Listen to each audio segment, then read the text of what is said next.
जय हिंद साथियों, मैं हूं नितिन कुमार चारी और एंडेवर प्रेप में आपका बहुत बहुत स्वागत है।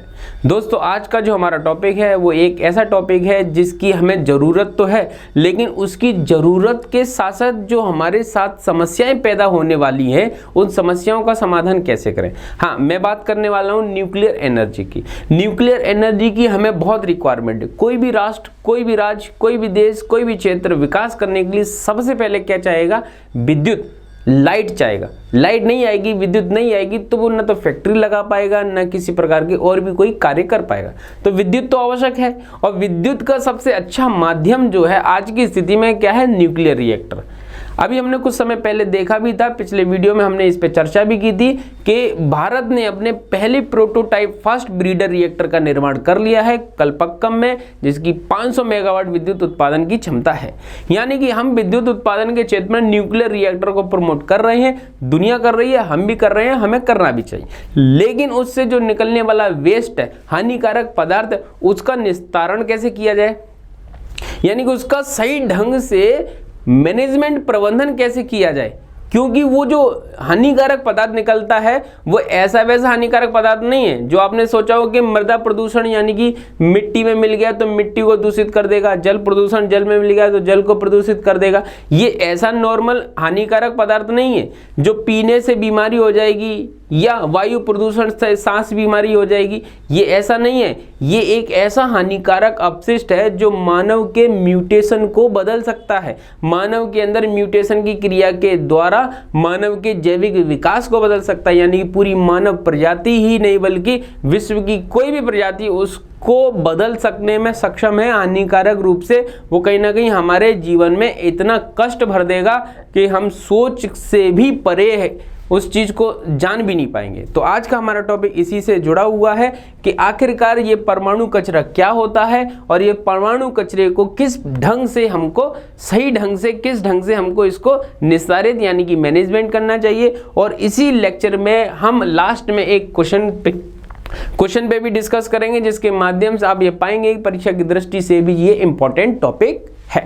तो सबसे पहले हम बात करेंगे परमाणु कचरा की। परमाणु कचरा क्या है कि आपने देखे होंगे न्यूक्लियर रिएक्टर के अंतर्गत आप यूरेनियम, प्लूटोनियम, थोरियम, ये सारे रेडियो एक्टिव एलिमेंट्स का उपयोग करते हैं। फिर उसके बाद बम्बार्डिंग कराई जाती है न्यूट्रॉन्स की, फिर उसके बाद विखंडन होता है, फिर नियंत्रित अभिक्रिया के माध्यम से विद्युत ऊर्जा बनती है। कुछ उसमें रेडियो एक्टिव कचरा बच जाता है, तो बचा हुआ जो रेडियो एक्टिव कचरा है, इस बचे हुए रेडियो एक्टिव कचरे का आप क्या करेंगे? इस बचे हुए रेडियो एक्टिव कचरे को आपको क्या करना पड़ेगा? कहीं ना कहीं इसका सही ढंग से इसको मैनेजमेंट में लाकर इसको डंप करना पड़ेगा। नहीं तो ये रेडियो एक्टिव सामग्री जो है वो आपके लिए कई हानिकारक स्थितियां पैदा कर देगी। तो इस रेडियो एक्टिव कचरे को हम कहां से प्राप्त कर रहे हैं? वो भैया हम अस्पतालों से प्राप्त कर रहे हैं, वो हम प्रयोगशाला यानी कि लैब से प्राप्त कर रहे हैं, वो हम परमाणु ऊर्जा जो स्टेशन है यानी कि आपके न्यूक्लियर रिएक्टर वहां से प्राप्त कर रहे हैं। तो इन जगहों पे हम देख रहे हैं कि रेडियो एक्टिविटी ज़्यादा है। इनकी रेडियो एक्टिविटी ज़्यादा होने से यहाँ पे कई प्रकार की समस्याएं भी पैदा हो रही हैं। तो इनको डंप करने के लिए या इनसे बचने के लिए हमको क्या करना पड़ते हैं? कई उपाय करने पड़ते हैं। वो उपाय ही हम यहाँ पे अब समझना स्टार्ट करेंगे। ठीक, तो इस रेडियो एक्टिव कचरे से आपको बचने के लिए इसकी सुरक्षा किस प्रकार से करनी है? तो इस रेडियो एक्टिव कचरे से बचने के लिए आप 5 प्रकार की विधियों का उपयोग करते हैं कि आप एक काम करेंगे, उस रेडियो एक्टिव कचरे को क्या कर देंगे? जला देंगे, भस्मीकरण यानी उसको जला देंगे। फिर दूसरा आप क्या करेंगे? अगर आप नहीं जलाएंगे, जैसे मान कर चलो नॉर्मल सा है, जैसे कि आपने ग्लव्स पहने, मास्क पहने और उसके बाद कपड़े पहने और किसी न्यूक्लियर रिएक्टर में आप काम कर रहे हैं, तो जब वहां से निकलेंगे तो रेडिएशन इन कपड़ों पे होंगे, तो आप कपड़ों को जला सकते हैं, उस एटमॉस्फेयर को थोड़ी ना जलाएंगे। तो कुछ चीज़ों को आप भस्मीकरण के माध्यम से यानी कि जलाकर क्या कर सकते हैं? उसके न्यूक्लियर वेस्ट को खत्म कर सकते हैं। कुछ जो जल नहीं सकता उसका आप क्या करेंगे? बड़े बड़े कंटेनर, जैसे आप इसमें देख रहे होंगे बैकग्राउंड इमेज के अंतर्गत, आप बड़े बड़े कंटेनर में इनको भरेंगे, भरने के बाद इनको डंप कर देंगे, यानी कि क्या कर देंगे? भंडार करके आपको बचा लेना है, सुरक्षित रूप से रख लेना है, जो लोगों के संपर्क में ना आए। ठीक है, कुछ ऐसा। फिर कुछ को आप क्या करेंगे? दफन कर देंगे, यानी कि जमीन के अंदर गाड़ देंगे। कुछ को गहरे, बहुत गहरे में नीचे जाके 100 मीटर किलोमीटर नीचे जाके आप क्या करेंगे, उसको दफनाएंगे, कुछ को नॉर्मली दफना देंगे, ठीक है, क्योंकि वो ज़्यादा हानिकारक नहीं होंगे तो उनको क्या करेंगे अपन ऊपर ही ऊपर रखेंगे, जो बहुत ज़्यादा हानिकारक होंगे उनको बहुत गहराई में जाके दफनाएंगे। कुछ का आप क्या करेंगे, पानी के माध्यम से समुद्र में कहीं ना कहीं उनको इन्हीं कंटेनर में रख के क्या कर देंगे, छोड़ देंगे, ठीक। तो इससे कई हानिकारक स्थितियां भी उत्पन्न होती हैं, कुछ हद तक ये कारगर भी होती हैं। तो कहीं ना कहीं हमें इनके माध्यम से क्या करना है, इस रेडियो एक्टिव वेस्ट का क्या करना है, निस्तारण, यानी कि उनको सुरक्षात्मक रूप से क्या कर लेना है, खत्म कर देना है, ठीक। अब भस्मीकरण को समझें। भस्मीकरण को समझने के लिए आप इस चित्र के माध्यम से देख सकते हैं कि इसके अंदर आपने अपने ग्लव्स डाल दिए, अपने कपड़े डाल दिए, अपने वो सारे यूज मटेरियल डाल दिए जिसका आप रेडियो एक्टिविटी के दौरान कहीं ना कहीं उपयोग कर रहे थे, तो उसको आपने जला दिया। तो ऐसी स्थिति में रेडियो एक्टिविटी जो थी वो नष्ट हो गई, यानी कि रेडियोधर्मी कचरे को जलाकर बड़े पैमाने पर क्या किया जा सकता है, जलाया जा रहा है। जलाकर बड़े जलाना, उसको बड़े स्तर पर क्या है कि खत्म करने की प्रक्रिया। हालांकि कुछ बड़ी कंपनियां जो हैं वो अपने दम पे ही, यानी कि वो बड़ी कंपनियां हैं तो उनके पास ये व्यवस्था है कि वो स्वयं से ही बिना किसी सरकार की सहायता से उसको क्या कर लेती हैं, खत्म कर देती हैं, ठीक है।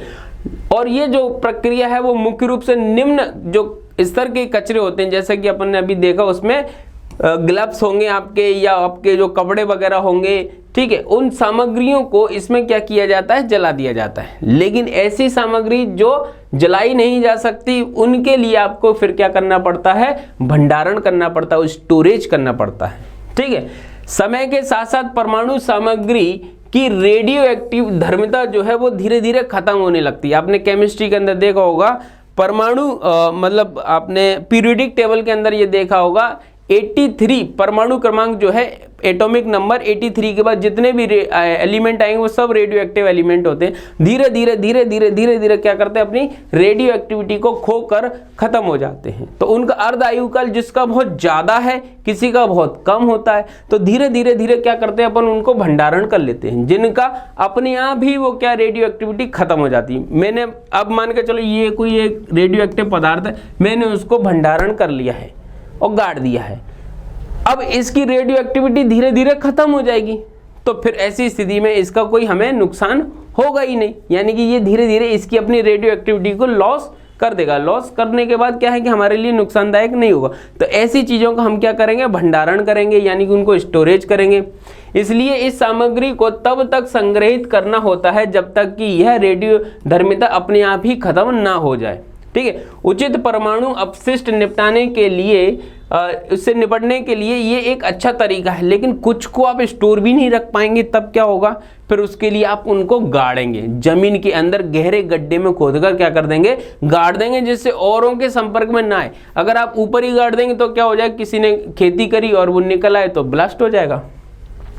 यह प्रक्रिया जिसे रेडियोधर्मी क्षय कहा जाता है, सामग्रियों की संख्या और रेडियोधर्मिता के स्तर पर निर्भर करती है। इसलिए भंडारण आमतौर पर केवल ऐसे रेडियोधर्मी कचरे के साथ किया जाता है जिसका आधा जीवन यानी कि अर्ध आयुकाल जो होता है वो बहुत ही कम होता है, यानी कि वो कुछ समय बाद अपने आप ही नष्ट हो जाएंगे। तो ऐसे का अपन क्या कर लेते हैं, स्टोरेज कर लेते हैं। लेकिन ऐसे किसी भी रेडियो एक्टिव कचरे का स्टोरेज नहीं किया जाता जिसका अर्ध आयुकाल ज़्यादा है, जैसे प्लूटोनियम है, यूरेनियम है, थोरियम है, तो इनका भंडारण नहीं होगा, ना ही ये जलाए जा सकते हैं, ना ही ये स्टोरेज किए जा सकते हैं। उनके लिए एक अलग विधि है, उस पर अपन बात करेंगे, ठीक है। तो ये हुए आपकी दो विधियां जिसके माध्यम से आप या तो जला रहे हैं या स्टोरेज कर रहे हैं। तीसरा है उथला दफन, यानी कि ऊपर ऊपर, यानी कि गड्ढा खोद के नॉर्मली 10, 20, 50 फीट नीचे आप उनको क्या कर देंगे, दफन कर देंगे। अत्यधिक रेडियोधर्मी सामग्री को दफनाया जाता है, सबको नहीं दफनाया जाता, कुछ को आपने देख लिया जला दिया है। लेकिन जब मिल की सिलाई की बात आती है, यानी कि जब पूरी सफाई की बात आती है, तब इन अवशेषों को अक्सर मिल के पास ही एक विशेष, मिल का मतलब यहाँ पे क्या है, मिल का मतलब यहाँ पे आपके परमाणु रिएक्टर की बात हो रही है, या उस अस्पताल की बात हो रही है जहाँ से ये रेडियो एक्टिव किरणें निकल रही हैं, ठीक है। जहाँ पर ऐसी कोई मशीनें जो रेडियो एक्टिविटी के माध्यम से काम कर रही होंगी, तो वहीं पे आसपास किसी जैसे कि परमाणु रिएक्टर उदाहरण ले लेते हैं, तो रिएक्टर के आसपास कहीं पे भी क्या करेंगे, एक विशेष प्रकार से स्थान को तैयार किया जाएगा और वहीं पर क्या किया जाएगा, इनको दफना दिया जाएगा, ऐसे जिससे समाज के लोगों के संपर्क में ना आए, जिससे उनकी सुरक्षा हो सके। तो यहाँ पे 3 विधियां होंगी, एक तो जलाने वाली, एक स्टोर करने वाली और तीसरी दफनाने वाली। कौन सी? उथला दफनाने वाला।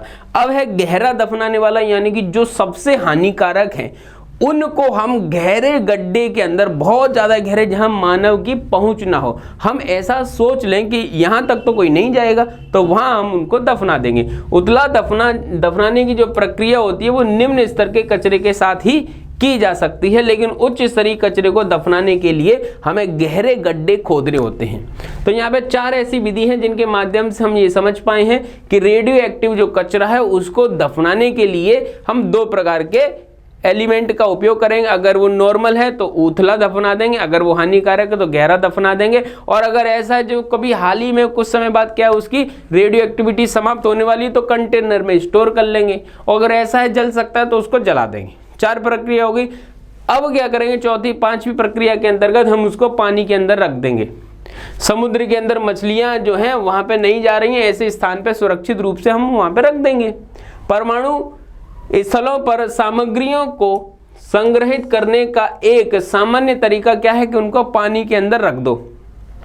इसमें से लगभग सभी साइटों में एक विशेष प्रकार के तालाब का निर्माण किया जाता है। जितने भी रेडियो एक्टिव अपने जो प्लांट्स हैं, जितने भी अपने रिएक्टर, वहां पे एक कृत्रिम रूप से तालाब भी बनाया जाता है, या एक विशेष प्रकार का पूल का निर्माण किया जाता है, जो एक ऐसी जगह जहां वे ईंधन का भंडारण कर सकते हैं, जिसका उपयोग पहले से ही बिजली पैदा करने के लिए किया जा रहा हो, वहां पर हम क्या करेंगे, इनको डंप कर देंगे और लंबे समय तक वो पड़े रहेंगे। धीरे धीरे उनका प्रभाव खत्म हो जाएगा। जैसे उनका प्रभाव खत्म हो जाएगा हमारी समस्या खत्म हो जाएगी। तो ये 5 विधियां हुई।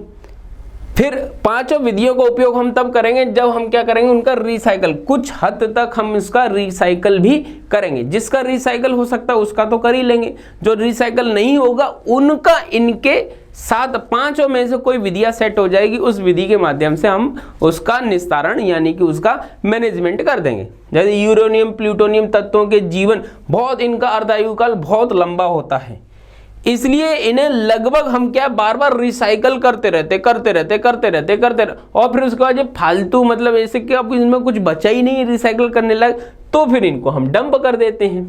ठीक है, तो ये हुई हमारी सामान्य सी चर्चा, जिसके माध्यम से हमने ये समझा कि रेडियो एक्टिव कचरा क्या होता है, और रेडियो एक्टिव कचरा यानी कि रेडिएशन को डंप करने के लिए या रेडियो एक्टिव कचरे को खत्म करने के लिए इस प्रकार की विधियां उपयोग में लाई जाती हैं। ठीक, अब इस विधि के हम चर्चा करने वाले हैं कि प्रश्न के माध्यम से पूछा जाए कि इन नाभिकीय कचरे या परमाणु कचरे के निस्तारण यानी कि मैनेजमेंट के लिए कुल कितनी विधियां उपयोग में लाई जाती हैं। तो ऑप्शन है आपका 5, 6, 7 और 4।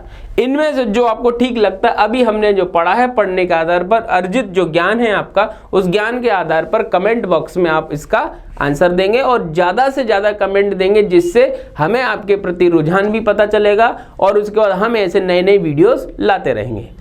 अगर आपको वीडियो पसंद आया तो लाइक शेयर सब्सक्राइब जरूर करेंगे, और ये हमारे कुछ सोशल मीडिया हैंडल हैं जिनके माध्यम से आप जुड़कर हमसे अपनी समस्याओं को साझा करके उपयुक्त समाधान प्राप्त कर सकते हैं। जय हिंद।